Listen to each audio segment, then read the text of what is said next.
apart because we were in crisis. We were losing 3,000 American lives a day. We had to get everybody fully vaccinated. But when you do that kind of schedule, it almost guarantees that you will have waning immunity at some point. That's the reason. The new coronavirus has not ceased to amaze us since its appearance 18 months ago. Sometimes with its suspicious characteristics, and sometimes with its sudden and sometimes fierce mutations. The major health authorities have not yet addressed the symptoms of the corona mutator, as it is relatively recent and has only been monitored in 4,000 cases, but the Journal of Medical Virology revealed that some of the mutations are in other worrisome variants such as alpha, beta and gamma, while others are novel. The mu variant appears to have the same symptoms as all other strains of coronavirus. That is, it has the main symptoms of coronavirus, which are a high temperature, which means that you feel hot when you touch your chest or back and you do not need to take your temperature, a new and persistent cough, which means a severe cough for more than an hour or 3 or more coughing fits in 24 hours, loss or change in your sense of smell or taste, meaning you notice that you cannot smell or taste anything, while the U.S. Centers for Disease Control and Prevention talked about the ability to diagnose new mutants of the coronavirus. The B.1 variant, which is scientifically known as mu, is the latest mutant of the emerging coronavirus, and contains mutations that could indicate the risk of vaccine resistance. The new mutant is classified by the World Health Organization as a variable to be tracked for its danger and includes a constellation of mutations, and it revealed its detection for the first time in Colombia in January 2021. After it was detected in Colombia, Mo appeared in other countries in South America and Europe, such as Ecuador and France, and it has now reached about 39 countries. The new strain shares mutations with variants of concern, including the Delta variant that currently dominates in several countries such as the United Kingdom, the United States and India.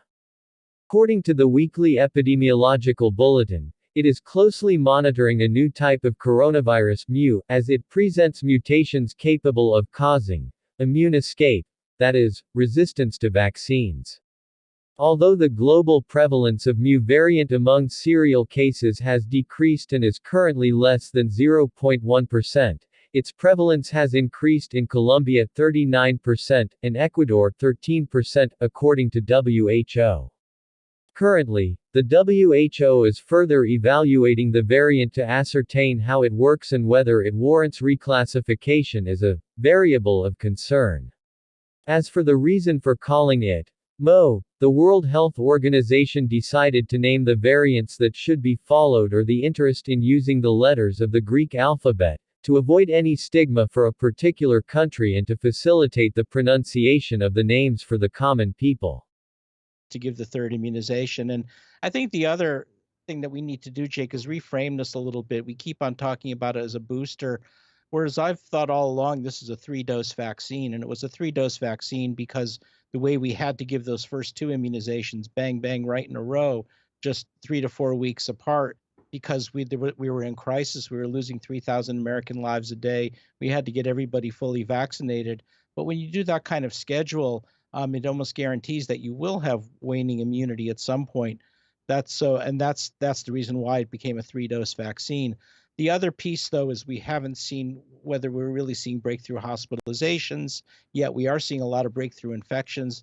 Efficacy is declining from over 90% to 40 to 50%, but that's for infections. Do we need to see that decline in hospitalizations as well, or because of the long haul COVID that we're now seeing even among breakthrough vaccinated cases, that we want to boost on that point? So the ACIP, which met today, only set aside a small. Well, I think the most important is to make certain that everyone in the household who is eligible to get vaccinated get fully vaccinated, because we know a lot of young kids are getting sick from their parents or from unvaccinated adults in the house. And I also think it's going to be really important that when your child attends school, that everybody in that school is masked and everybody who's eligible gets vaccinated. There is not enough evidence yet to say definitively whether the mu variant will be able to evade protection from coronavirus vaccines.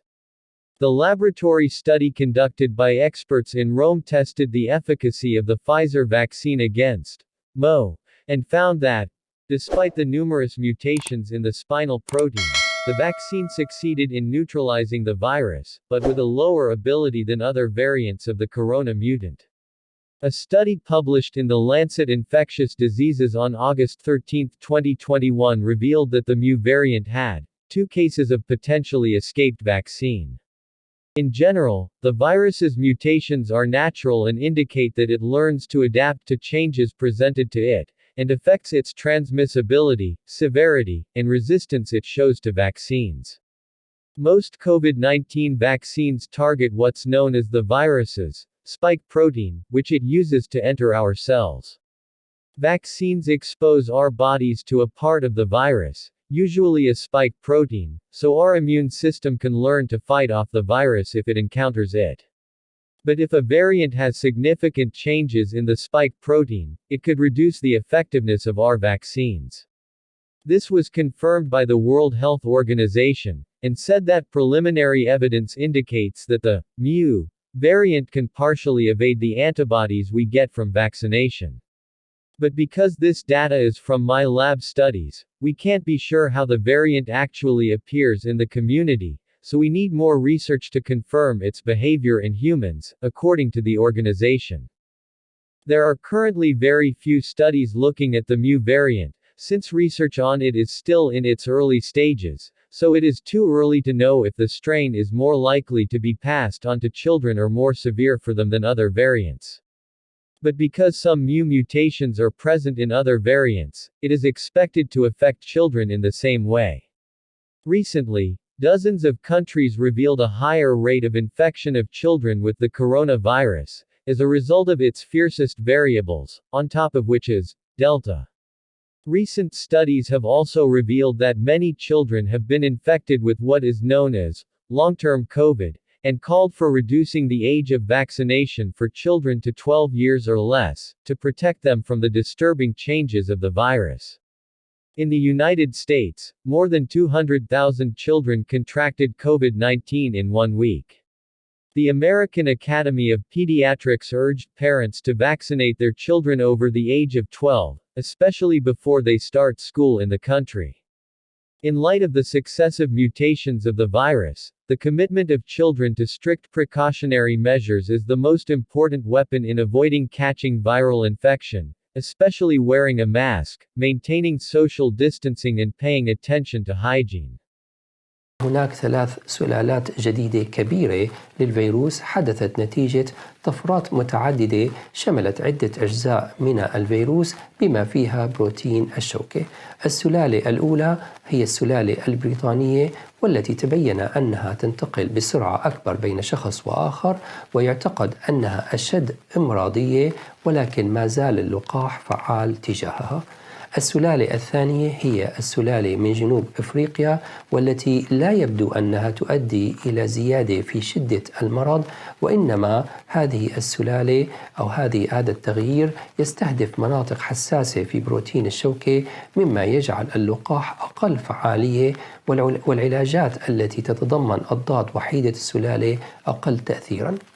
السلالة الثالثة كانت من البرازيل والتي يبدو أنها أسهل انتقالاً في المجتمع بين شخص وآخر ويمكن أن يتهرب من الأضداد المتشكلة نتيجة المرض السابق أو اللقاح وبالتالي يمكن أن يصاب الشخص مرة أخرى أو أن يكون اللقاح غير فعال. We don't know much about the Mu variant and its symptoms, because there aren't enough patients with this mutation to be studied, said Dr. Sean Elliott of Tucson Medical Center. He added, like Delta when it first appeared, these same questions were raised, which is the issue of reaching enough patients with the Mu variant to be studied before we can answer everything related to its symptoms, complications and resistance to the vaccine.